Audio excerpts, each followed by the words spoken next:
Dis papa câlin, tu nous racontes une histoire? D'accord, une histoire avec une mouche et un scarabée. Il était une fois une mouche qui s'appelait Ernestine. Elle volait de gâteau en gâteau, de jambe en jambe, de bras en bras, évitant toutes les tapettes et autres pièges à mouches. Tous les jours, elle embêtait son monde, au moins 3 fois par jour, sinon elle n'était pas satisfaite. Dehors, il y avait Anatole le scarabée. Anatole était plutôt travailleur, il recyclait les bouses de vache en les mangeant. Ah, Burk, papa câlin, c'est vraiment dégoûtant. Oui, je sais, pour nous ce n'est pas très agréable à imaginer, mais pour eux, c'est comme si on se mettait à table devant un bon repas. En plus, c'est utile, car cela permet de nettoyer le sol, de l'aérer, de le fertiliser. C'est quand même mieux que de devoir nettoyer la prairie à la main. Ah, je ne savais pas. Bon, comme ça va alors.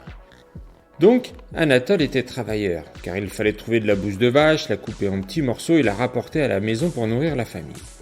La mouche, elle, picorait à gauche et à droite ce qu'elle trouvait et laissait un petit point noir à la place. Ce petit point noir était sa déjection à elle. Les humains étaient obligés de prendre une éponge humide pour nettoyer ces petits points noirs. Il va sans dire que les humains n'aimaient pas vraiment la mouche. Elle les chatouillait, venait faire du bruit juste quand il y avait un brin de silence ou que c'était l'heure de la sieste, laissait ses cacas partout et mangeait tout ce qu'ils oubliaient de ranger, voire aller prendre un bain dans leur verre d'eau ou de jus d'orange. Ils avaient bien installé des rubans de colle pour qu'elle s'y retrouve piégée, des bouteilles coupées en deux avec de l'eau sucrée au fond pour l'attirer et l'empêcher de partir, même une lampe qui devait l'attirer et la griller. Mais rien n'y faisait, elle trouvait toujours un moyen d'échapper à ses pièges. Il faut dire qu'Ernestine était très maligne et avait plus d'un tour dans son sac. Pendant ce temps, Anatole roulait inlassablement ses morceaux de bouse. Il devait éviter les oiseaux qui voulaient le manger, les sabots des vaches et les roues du tracteur qui risquaient de l'écraser. La vie de scarabée nettoyeur de bouse n'était pas de tout repos. À côté de la maison d'Anatole, il y avait un immense truc vertical et blanc. Une fois, à l'aube, il avait déployé ses petites ailes pour voir si on pouvait en faire le tour. Cela lui prit de longues minutes et il dut faire de nombreux arrêts tellement c'était long et fatigant. Du coup, rentré à la maison, il se reposa toute la matinée de cet éprouvant voyage. Il avait vu des trucs géants qui se déplaçaient, faisaient du bruit et plein de mouvements, mais il ne voyait pas très bien à quoi cela pouvait servir. Un jour, alors qu'une des fenêtres de la maison était ouverte, Ernestine décida de sortir prendre un peu l'air de la campagne. Elle vola dehors et se rappela toutes les sensations de sa jeunesse. L'ivresse de la vitesse, le plaisir des loopings et autres acrobaties. Elle s'en rappela aussi les dangers lorsqu'elle vit un oiseau foncer sur elle pour essayer de la gober. Heureusement, elle n'avait pas perdu ses réflexes et le bec de l'oiseau se referma sur le vide. Vint l'heure de rentrer au chaud et de profiter des bienfaits de la vie citadine où tout se trouve à portée de main et où il suffit de fureter un peu pour trouver à butiner, sans se soucier de comment cela a été produit. Elle retrouva facilement le chemin de la maison, mais la fenêtre était close. Elle fit le tour pour trouver une autre ouverture, mais pareil, tout était fermé. Elle refit le tour en commençant à paniquer.